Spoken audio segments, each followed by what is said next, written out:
मैं मंजू हल्द्वानी उत्तराखंड से। दोस्तों, अक्टूबर का महीना चल रहा है और हम गार्डनर के लिए जो ये मंथ होते हैं, हर मंथ का अपना महत्व होता है। उस समय जो काम किए जाते हैं उनका अपना प्रभाव हमारे गार्डन में पड़ता है। जिस समय हम अभी अक्टूबर में जो काम करेंगे तो उनका प्रभाव आने वाले समय में दिखेगा। तो ये जो अक्टूबर का महीना है, ये हमारे जो है बरसात के बाद सर्दी आने का सीजन आने का शुरू होता है। तो बहुत सारा काम हमारे गार्डनर के पास होता है। हम लोगों को फुर्सत ही नहीं होती, इतना काम घर का भी होता है और जो है गार्डन का भी बहुत ज़्यादा काम बढ़ जाता है। तो मैं आज आपसे बात करूंगी कि अक्टूबर का महीना ख़त्म होने से पहले आप 10 गार्डन में जो इम्पोर्टेंट काम कर लीजिए। बेसिक 10 काम बताऊंगी और उसके साथ साथ और काम भी होंगे।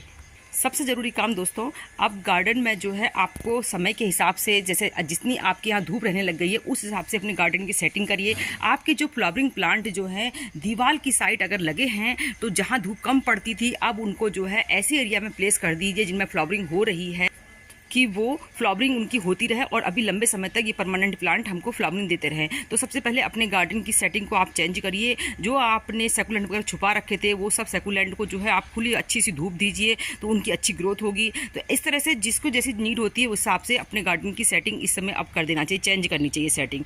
और जो आपने गुलदावरी कटिंग वगैरह लगा दी थी तो उनको कटिंग रेडी हो गई हैं तो उनको जो है धूप वाले एरिया में प्लेस करिए तो उनकी ग्रोथ अच्छी आएगी और उनमें पत्ते जो हैं जल्दी जल्दी आएंगे। इसके बाद नेक्स्ट बेहद ज़रूरी काम दोस्तों इस समय गार्डन में ये करना होता है कि हमारी जो बरसात के बाद हमारे पॉट्स जो होते हैं उनकी, जब बरसात के समय तो खूब अच्छे दिखाई देते हैं, उसके बाद जो है उनकी सॉइल बहुत हार्ड हो जाती है तो उनकी खूब अच्छी से डीप आपको गुड़ाई करनी पड़ती है। हर पॉट की आप वैसे तो हमेशा करते ही हैं, पर इस समय विशेष ध्यान देना पड़ता है कि अपने पॉट्स की सभी परमानेंट प्लांट जिनमें पॉट्स में लगे हुए हैं उनकी आप जो है गहरी गुड़ाई कर दीजिए। गहरी गुड़ाई करने से इनमें जो है जड़ों को अच्छी ऑक्सीजन मिलेगी, एक्स्ट्रा रूट्स कटेंगी तो प्लांट को अच्छी आपकी उसकी हेल्थ बनी रहेगी। इसके बाद बेहद ज़रूरी काम होता है कि अभी जो है आपको लगता है कि आपका पॉट जो है रूट बाउंड हो गया है। इस समय हम सब अपने पॉट्स को चेक करते हैं, रूट बाउंड हो गया है, उनमें जो है पानी को ढंग से एब्जॉर्ब नहीं कर रहा है, पानी अच्छे से नीचे निकल नहीं रहा है, ये तो चीज़ें होती है। उसके अलावा कई सालों से पॉट में लगे हुए प्लांट जो होते हैं उनकी अच्छी ग्रोथ नहीं होती है तो उसको जो है इस समय आप रिपोर्टिंग का काम करिए। उसकी एक्स्ट्रा रूट्स काटिए, उसको निकालिए या उसी पॉट में लगाइए या उससे बड़े पॉट में शिफ्ट करिए। ये बेहद ज़रूरी काम है। ये काम इसी अक्टूबर के महीने में करिएगा क्योंकि ऐसे परमानेंट प्लांट को आप नवंबर के बाद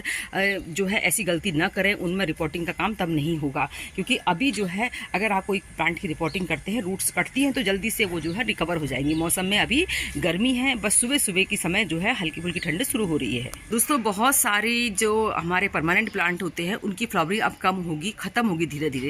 मेरे अभी अडेनियम में देखिए आप कोई ब्रांच आपको नहीं दिखेगी जिसमें फूल नहीं हो। कितनी सुंदर फ्लावरिंग हो रही है, सब मेहनत से काम फल है। तो जो अडेनियम, ऐसे बहुत सारे प्लांट है जिनकी अब फ्लावरिंग हमारे, जैसे कि अलमंडा है, इनके फूल तो अब धीरे धीरे कम हो जाएंगे। जैसे ब्लीडिंग हार्ट है, तो ये सब प्लांट पर आप जो है फर्टिलाइजर देते हैं तो इनमें इतना फर्टिलाइजर देने की ज़रूरत नहीं होती है। अब आपने ऐसे परमानेंट प्लांट को फर्टिलाइजर दीजिए जिनका कि सीजन शुरू होने वाला है। जैसे कि हमारे पोइनसेटिया, कुछ दिनों के बाद जो है इनके पत्ते जो है बिल्कुल आपको पिंक कलर के दिखेंगे। ये मेरा पिंक कलर वाला है, इसमें रेड कलर भी आता है, वाइट कलर भी आता है। इसके अलावा रोज़ के प्लांट को भी आपने क्लोनिंग करने का, अक्टूबर का महीना बहुत बढ़िया होता है, उसके एक्स्ट्रा रूट्स काटिए, उसमें अच्छा फर्टिलाइजर दीजिए। रोज़ में भी इस समय काम करना बेहद जरूरी है। रोज में फूल भी आ गए हैं तो इसका लालच नहीं करना है, इसकी जो है इस समय क्लोनिंग करनी है और जो रूट्स क्लोनिंग करने के बाद जो ब्रांचेस निकलती हैं उनकी कटिंग जो है आप लगा सकते हैं। दोस्तों, सभी परमानेंट प्लांट को इस समय जो है फर्टिलाइजर देने का बहुत अच्छा समय होता है, जिसमें कि हमारे आपको परमानेंट प्लांट फ्लावरिंग वाले पहचानने पड़ेंगे। जैसे अलमंडा वगैरह, इनमें तो अब फ्लावरिंग होगी नहीं, इनमें आप फर्टिलाइजर नहीं भी देते तब भी चलेगा। पर जो है हमारे जो ये प्लांट होते हैं सदाबहार फोलेज वाले प्लांट होते हैं, सर्दियों में भी इसी तरह हेल्दी बने रहे, इनकी अच्छी ग्रोथ चलती रहे, तो इस समय जो है फर्टिलाइजर जरूर दे देना चाहिए। इसमें जो है आप जो भी फर्टिलाइजर दें उसमें हल्दी, नीम खली, फंजीसाइड और जो इसके अलावा बर्मी कंपोस्ट या जो है काउडंग कंपोस्ट, जो घर का कंपोस्ट है वो सब भी इस समय दे दीजिए। इसके बाद फर्टिलाइजर देने का समय नहीं रहेगा। यही समय होता है कि अपने प्लांट को आप जो फर्टिलाइजर देंगे प्लांट उसको पूर्ण रूप से एब्जॉर्ब कर लेंगे। दोस्तों, आपको जो इतने सुंदर ये कोलियस दिखाई दे रहे हैं, कुछ समय के बाद ये इतने खूबसूरत नहीं रहेंगे। तो इसके लिए आपको समझ जाना चाहिए कि अपने प्लांट को बचाना चाहते हैं, क्योंकि मैं तो देखिए कोलियस नहीं खरीदती हूँ, मेरे सालों दर साल ऐसे कोलियस बने रहते हैं। इसमें बस मेरा मेहनत ये होती है कि अभी जो सीजन चल रहा है इस समय हम कोलियस की कटिंग से इस तरीके से छोटे छोटे प्लांट तैयार कर लीजिए अभी आप। इनके प्लांट जो हैं सर्दियों में भी वो प्लांट तो हमारे ख़राब भी हो जाएंगे, तो ये हमारे प्लांट बनते रहेंगे। छोटे प्लांट हैं, इनको हम कहीं पर भी उस समय हमारे पास सेव करने की जगह होगी, क्योंकि बड़े प्लांट को हम कहाँ रख पाएंगे इतनी, जब बहुत ठंड पड़ती है तो कोलियस जो होते हैं मर जाते हैं। तो इनकी कटिंग वगैरह अभी लगाना शुरू कर दिए। जितने भी कोलियस हैं सबकी कटिंग आप लगा सकते हैं। दोस्तों बहुत सारे प्लांट हमारे अब सर्दियों में जो है फ्लावरिंग बंद करेंगे, तो इनकी जो है अक्टूबर के बाद जो है अक्टूबर के मंथ के लास्ट से आप इनकी क्रोनिंग कर सकते हैं। एक्स्ट्रा जो है बहुत लंबी ब्रांचेज वगैरह काट के इन प्लांट को आप शेप में रखना शुरू कर सकते हैं। अगर फ्लावरिंग हो रही है तो अभी आप इसको न काटिएगा, फ्लावरिंग धूप वाली एरिया में रखिएगा। अभी कुछ दिन और अच्छी फ्लावरिंग होगी इनमें। हमेशा फूल चाहिए तो उसके लिए बहुत मेहनत भी करनी पड़ती है। कटिंग से तो हम प्लांट लगाते ही हैं, और उसके अलावा हम जो है प्लांट को डिवाइड करके भी लगाते ही हैं। सबसे जो अच्छा तरीका होता है आप जो है सीड ग्रो सर्दियों के जितने भी फूल हैं, मैरीगोल्ड है और जितने भी वैरायटी के पिटोनिया हैं, सब की आप इस समय जो है सीड ग्रो कर सकते हैं। बहुत आसानी से सीड से नए प्लांट इस समय रेडी हो जाते हैं, क्योंकि जो हल्की ठंड महसूस होने लग गई है सुबह के समय, वो पौधों की ग्रोथ के लिए जो जर्मिनेशन होता है प्लांट का, उसके लिए अच्छी है। मैंने पिछली वीडियो में आपको कैलेंडुला, हॉलीहॉक के जो है सीड ग्रो करके दिखाए हैं। अभी इसको 2 दिन हो रहे हैं।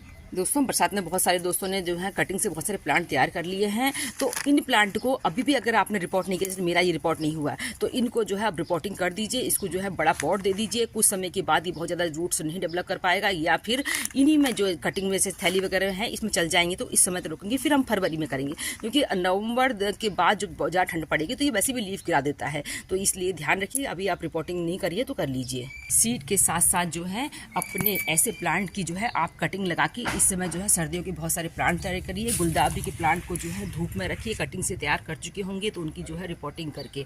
और इसके अलावा जो हमारे पास हमारे परमानेंट ये जो पर्सनल जो लगा है, कुछ दिनों का विदाई करने वाले हैं, तो इनकी भी छोटी छोटी कटिंग से नए प्लांट आप तैयार कर सकते हैं अभी। इसके अलावा दोस्तों मौसम बदलने के साथ साथ इंसेक्ट भी उतने ही एक्टिव हो जाते हैं। तो इस समय जो है आपको अपने सारे परमानेंट प्लांट को इंसेक्ट के, जैसे कि आपने कटिंग लगाई है मैरीगोल्ड वगैरह की, वो भी इंसेक्ट से बहुत जल्दी इन्फेक्टेड हो जाती है। तो इनमें जो है नीम ऑयल वगैरह का स्प्रे करते रहेंगे तो आपकी कटिंग जो है अच्छी चलेंगी। नर्सरी से विंटर के प्लांट ला रहे हैं तो ला के उनको सीधी धूप में मत रखिएगा, कुछ दिनों छाया में रखिए कुछ समय तक। उसके बाद जो भी इसके लिए सॉइल बनेगी, क्योंकि इनकी लाइफ जो साइकिल होती है कम होती है, इसमें बहुत अच्छी तरह मात्रा में आपने जो है कंपोस्ट और बहुत हेल्दी फर्टाइल सॉइल और वेल ड्रेन सॉइल बननी चाहिए। इसमें थोड़ा रेत मिलाइएगा, और इसके अलावा बहुत अच्छी मात्रा में कंपोस्ट मिला के अपनी विंटर प्लांट की सॉइल को रेडी करिएगा। तो विंटर के जो प्लांट हैं उनमें, और इसमें फंजीसाइड और जो है इसके अलावा हल्दी वगैरह जरूर मिलाइएगा, नहीं तो जो है आपके नर्सरी से जो भी 20-30 रुपए के प्लांट लाते हैं कई बार मर जाते हैं। दोस्तों ये छोटी सी जानकारी थी, मैंने जो है आपको ये बताया कि अभी जो है आप बहुत सारे प्लांट को बचाइए। इन प्लांट की भी आप कटिंग लगा लीजिए अभी, क्योंकि बड़े प्लांट को आप नहीं संभाल पाएंगे। छोटे प्लांट जो होते हैं हम कहीं पर भी संभाल लेते हैं कुछ दिनों के बाद, और इनको हो सके तो धूप वाली एरिया में प्लेस कर देना चाहिए। अब हमारे पास तो इतना जगह नहीं हो पाती, क्योंकि मैं किस किस प्लांट को सेव करूँगी, फिर भी कोशिश करती हूँ। तो ये आपके पास जगह है तो आप ऐसे प्लांट को आप धूप वाली एरिया में शिफ्ट कर दीजिए। तो ये जो है उम्मीद करती हूँ आज की जानकारी आपको पसंद आई होगी। फिर मिलेंगे किसी दूसरे वीडियो में। देखिए मेरे सदाबहार किस तरह छाए हुए हैं पूरी तरीके से। तो फिर मिलते हैं, तब तक के लिए नमस्कार।